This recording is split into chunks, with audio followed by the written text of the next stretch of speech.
Maulid Nabi Muhammad SAW adalah peringatan yang dirayakan umat Islam, khususnya oleh umat Indonesia, setiap 12 Rabiul Awal, yaitu bulan ketiga dalam kalender Hijriah. Peringatan ini merujuk pada hari kelahiran Nabi Muhammad SAW yang lahir di kota Mekah pada tahun Gajah, tepatnya tahun 570 Masehi. Maulid Nabi Muhammad SAW biasanya diisi dengan berbagai acara keagamaan, seperti pembacaan sholawat, ceramah, kegiatan sosial yang bertujuan untuk mengenang kelahiran serta perjuangan Nabi Muhammad SAW dalam menyebarkan agama Islam. Nah, di Indonesia, Maulid Nabi Muhammad SAW sudah menjadi tradisi besar yang dirayakan dengan penuh kemeriahan di berbagai daerah. Dan katanya selain mempererat tali persaudaraan antar umat, Maulid Nabi Muhammad SAW juga menjadi sarana untuk meningkatkan keimanan dan kecintaan kepada Rasulullah SAW. Nah, namun tanpa ada arahan dari Rasulullah SAW, maka dari hal ini apakah benar acara Maulid Nabi itu sudah benar dan baik dilakukan? Maka dari itu kita akan menjelaskan tentang sejarah dan hukum Maulid Nabi. Sebelum kalian melanjutkan video ini, ada bagusnya jika kalian klik tombol subscribe dan nyalakan notifikasinya agar kalian mendapat info terbaru dari video kami. Menurut buku polemik perayaan Maulid Nabi, istilah Maulid dalam bahasa Arab merujuk pada tempat dan waktu kelahiran Nabi Muhammad SAW.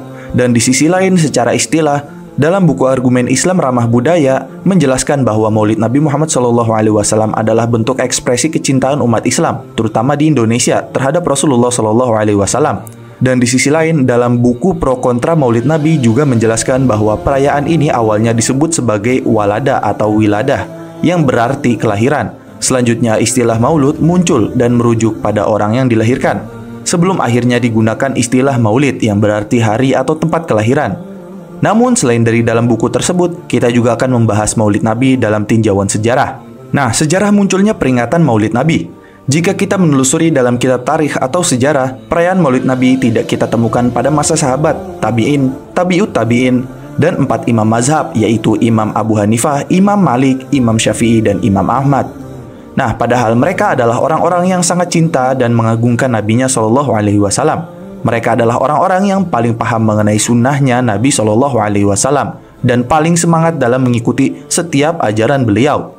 Nah, perlu diketahui pula bahwa menurut pakar sejarah yang terpercaya, yang pertama kali mempelopori acara Maulid Nabi adalah dinasti Ubaidiyun atau disebut juga Fatimiyun, atau bisa disebut Ubaidiyah atau juga Fatimiyah. Nah, Fatimiyun adalah silsilah keturunannya yang disandarkan pada Fatimah. Di sisi lain, orang Ubaidiyun yang mengaku sebagai Fatimiyun, mereka adalah kelompok Batiniyah, yang mana mereka menanamkan dirinya sebagai Bani Fatimiyah dan mengaku sebagai keturunan Ahli Bait, yaitu keturunan Nabi SAW.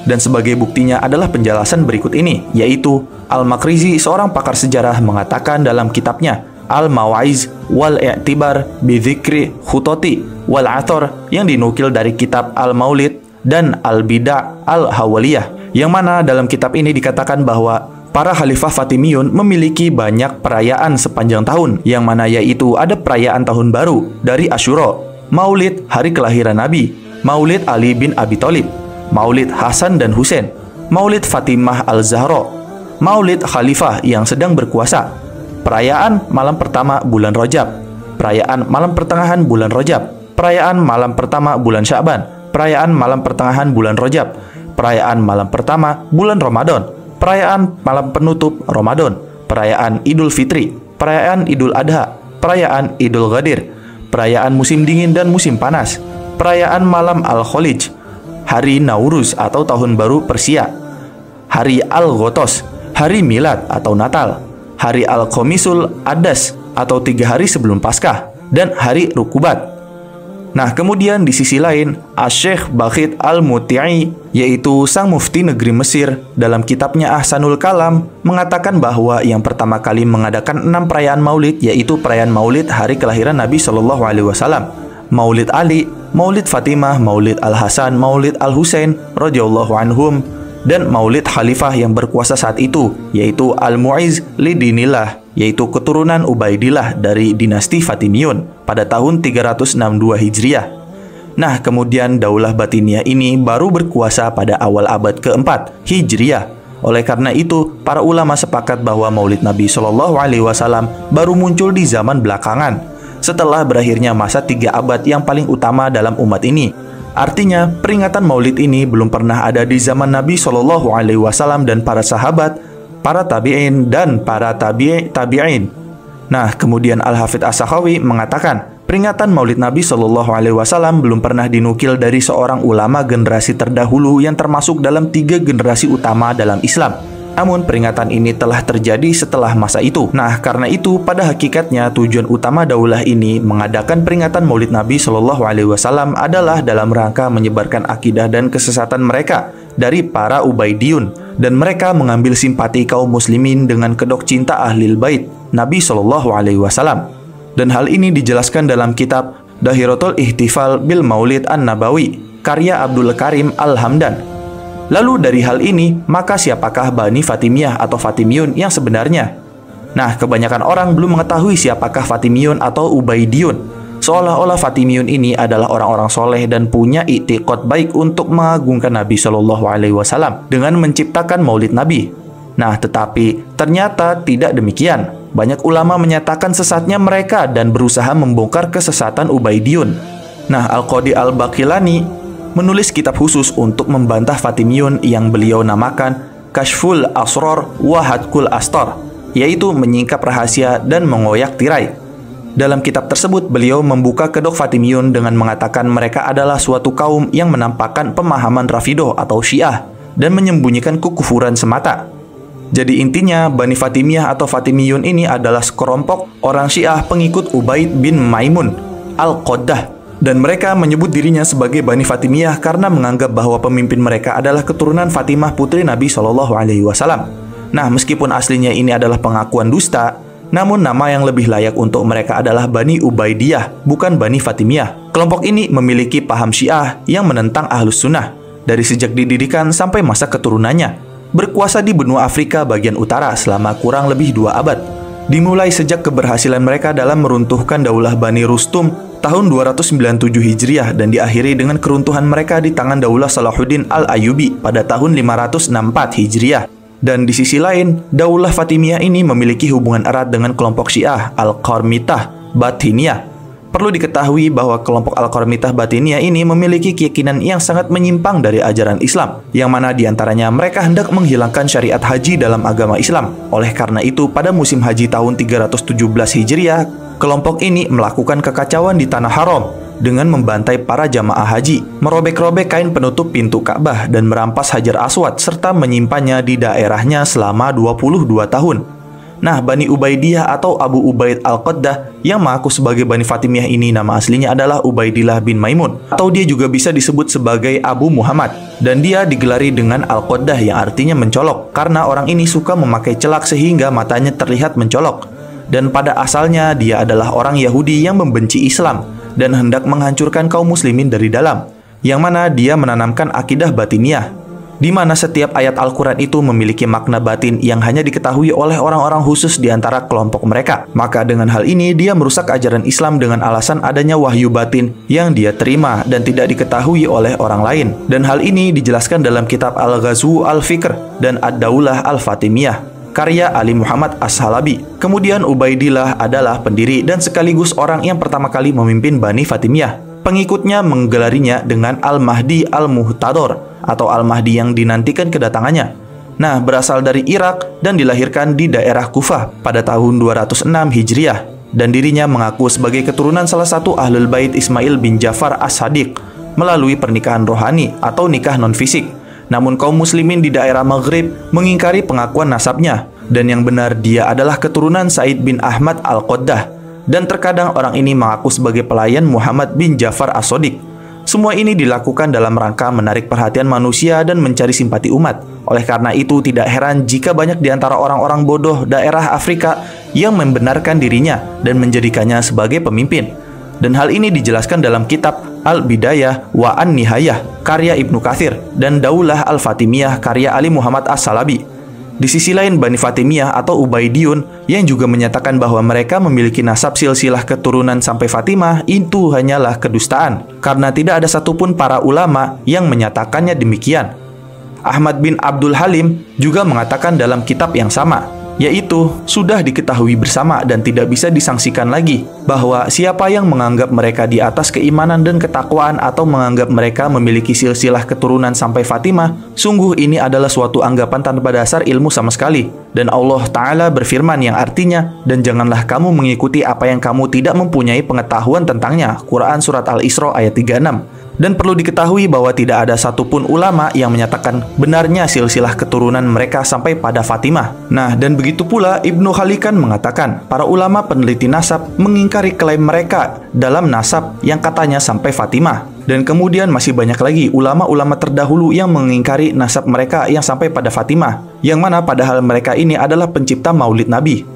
Lalu sikap para ulama terhadap Bani Ubaidiyah atau Bani Fatimiyah yang pencipta Maulid Nabi. Nah, dari semua penjelasan yang menyimpang dari Bani Ubaidiyah ini, para ulama ahlu sunnah telah menegaskan status kafirnya Bani ini karena akidah mereka yang menyimpang. Para ulama menegaskan tidak boleh bermakmum di belakang mereka. Dan para ulama terdahulu juga menegaskan tidak boleh mensolati jenazah mereka. Dan juga tidak boleh adanya hubungan saling mewarisi di antara mereka. Dan tidak boleh menikah dengan mereka. Dan sikap-sikap lainnya sebagaimana selayaknya diberikan kepada orang kafir. Nah, di antara ulama ahlu sunnah yang sezaman dengan mereka dan secara tegas menyatakan kekafiran mereka adalah Syekh Abu Ishaq As-Sibai. Bahkan beliau mengajaknya untuk memerangi mereka. Nah, karena itu, setelah kita memahami hakikat peringatan Maulid Nabi yang sejatinya digunakan sebagai sarana untuk menyebarkan akidah kekafiran Bani Ubaidiyah ini, itu artinya peringatan Maulid Nabi yang dianggap sebagai syiar sejatinya syiar aliran Syiah dan bukan syiar Islam yang diajarkan Nabi Muhammad SAW. Dan sebagaimana kaum muslimin yang membenci Syiah apalagi beraliran ekstrim seperti Batiniyah ini tidak selayaknya melestarikan Syiah yang merupakan bagian dari ajaran pokok mereka. Jadi intinya, inilah sejarah kelam dari Maulid Nabi. Namun kebanyakan orang tidak mengetahui sejarah ini atau mungkin sengaja menyembunyikannya. Dan dari penjelasan tersebut juga dapat kita tarik kesimpulan bahwa Maulid Nabi tidak ada asal-usulnya sama sekali dari salafus saleh atau para ulama terdahulu. Dan tidak kita temukan pula pada sahabat atau para tabi'in yang merayakannya, bahkan dari imam mazhab. Dan kemudian munculnya Maulid Nabi adalah pada masa Daulah Fatimiyun, sekitar abad 3 Hijriah. Daulah Fatimiyun sendiri dibinasakan oleh Salahuddin Al-Ayyubi pada tahun 546 Hijriah. Dan kemudian Fatimiyun memiliki banyak penyimpangan dalam masalah akidah, sampai aliran ekstrim di antara mereka mengaku Ali sebagai Tuhan. Dan kemudian Fatimiyun adalah orang-orang yang gemar berbuat bid'ah, maksiat, dan jauh dari ketaatan pada Allah dan Rasul-Nya. Kemudian jika merayakan Maulid Nabi berarti telah mengikuti Daulah Fatimiyun yang pertama kali memunculkan perayaan Maulid. Dan ini berarti telah ikut-ikutan dalam tradisi orang yang jauh dari Islam, senang berbuat sesuatu yang tidak akan ada tuntunannya, dan telah menyerupai di antara orang yang paling fasik dan paling kufur. Padahal Nabi SAW bersabda, barang siapa yang menyerupai suatu kaum, maka dia termasuk bagian dari mereka. Hadis riwayat Ahmad dan Abu Dawud. Lalu, walaupun begitu, apakah peringatan Maulid Nabi ini adalah bukti cinta kepada Nabi Muhammad SAW? Nah, kalian tentu meyakini orang yang paling mencintai Nabi SAW adalah keluarga beliau dan para sahabat Nabi SAW. Sementara dari awal kita telah sepakat, peringatan ini belum pernah ada di zaman sahabat maupun tabi'in, bahkan tabi'in. Bahkan Abu Bakar As-Siddiq tidak pernah merayakan Maulid. Umar juga tidak pernah. Utsman juga tidak merayakan Maulid. Demikian pula Ali bin Abi Thalib tidak merayakannya. Dan kemudian Hasan dan Husain, cucu kesayangan beliau juga tidak pernah merayakan Maulid. Bahkan Imam Abu Hanifah, Imam Malik, Imam Syafi'i, Imam Ahmad, dan para ulama pelopor Islam lainnya tidak tercatat dalam sejarah bahwa mereka merayakan peringatan Maulid Nabi. Dan dari hal ini, apakah kita akan katakan mereka tidak mencintai Nabi SAW? Nah, seorang penyair mengatakan, jika cintamu jujur, tentu engkau akan menaatinya. Karena orang yang mencintai akan taat kepada orang yang dicintai.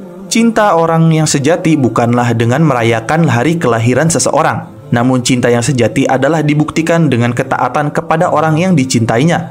Dan bagian dari ketaatan kepada Nabi SAW adalah dengan tidak melakukan perbuatan yang tidak beliau ajarkan. Kemudian di sisi lain, ulama Ahlussunnah wal Jamaah terdahulu sepakat bahwa perayaan Maulid Nabi dan perayaan-perayaan lainnya yang tidak sesuai dengan syariat, ia merupakan perkara yang diada-adakan dan disusupkan ke dalam agama ini. Terlebih lagi tidak ada contoh dari Nabi SAW dan para sahabatnya, tabi'ut tabi'in, dan tidak pula ulama terkemuka dari imam yang 4 atau selain mereka. Bahkan Syekhul Islam Ibnu Taimiyah rahimahullah berkata, adapun mengadakan perayaan selain perayaan yang telah disyariatkan seperti malam Rabiul Awal, disebut juga malam Maulid, malam-malam di bulan Rajab, 8 Zulhijjah, Jumat pertama Rajab, dan 8 Syawal yang dinamakan dengan Idul Abror, merupakan bid'ah yang tidak disukai oleh para generasi awal ulama dan tidak pernah mereka lakukan. Wallahu ta'ala alam.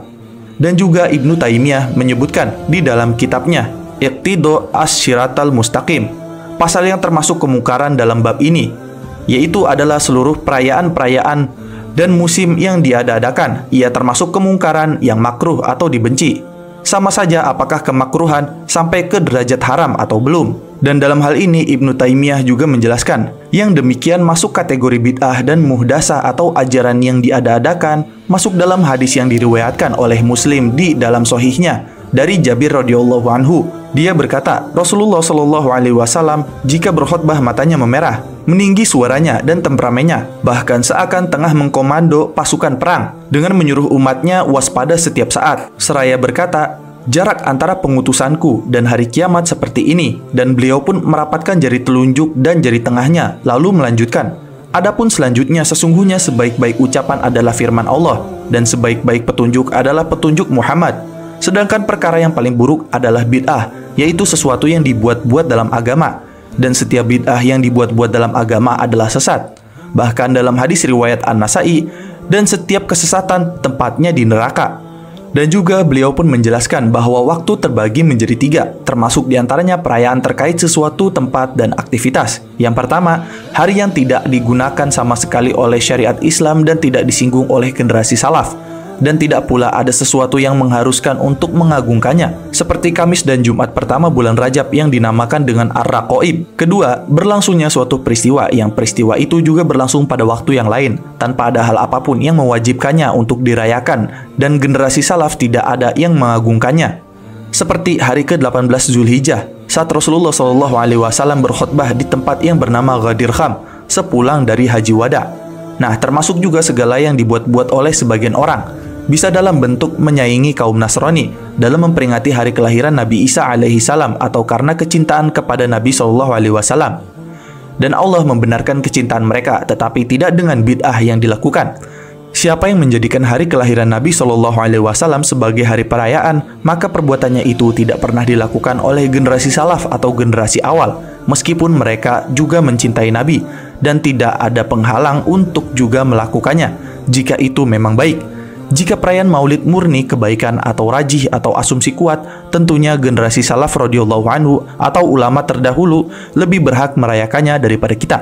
Jika kesangatan para sahabat dalam mencintai dan mengagungkan Rasulullah Shallallahu alaihi wasallam melebihi kita, tentu mereka lebih peduli jika ada kebaikan dan mereka lebih dulu melakukan kebaikan tersebut daripada kita. Akan tetapi ternyata kesempurnaan cinta dan pengagungan kepada Nabi Shallallahu alaihi wasallam adalah dengan meneladani, menaati, menjalankan perintahnya, menghidupkan sunnah-sunnahnya, baik yang lahiriah maupun batiniah, menyebarkan ajarannya dengan berjihad menggunakan hati, tangan atau kekuasaan, dan lisan. Jadi pada prinsipnya belum pernah ada dalil tentang perintah menyelenggarakan peringatan Maulid Nabi Shallallahu alaihi wasallam. Sementara itu, karena hal ini bersifat perkara yang diada-adakan dalam hal agama, maka hal ini sudah ada diungkit dalam dalil, dalam pelarangan melakukan perkara yang diada-adakan dalam hal agama. Dan hal ini seperti yang dijelaskan dalam hadis yang diriwayatkan oleh Muslim, seperti yang disebutkan sebelumnya.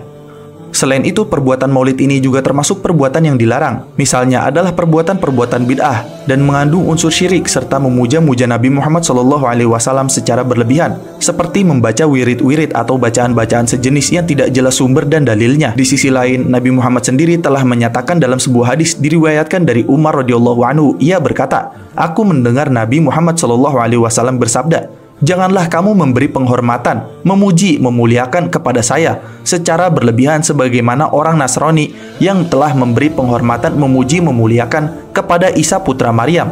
Saya hanyalah seorang hamba Allah, maka katakan saja hamba Allah dan Rasulnya." Hadis riwayat Al-Bukhari dan Muslim.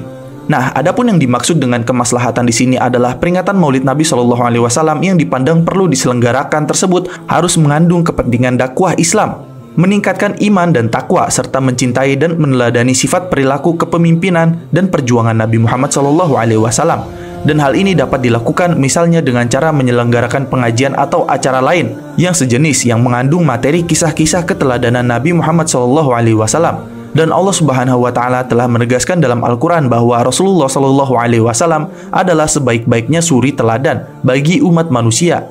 Allah berfirman, "Sesungguhnya telah ada pada diri Rasulullah itu suri teladan yang baik bagimu, yaitu bagi orang yang mengharap rahmat Allah dan kedatangan hari kiamat.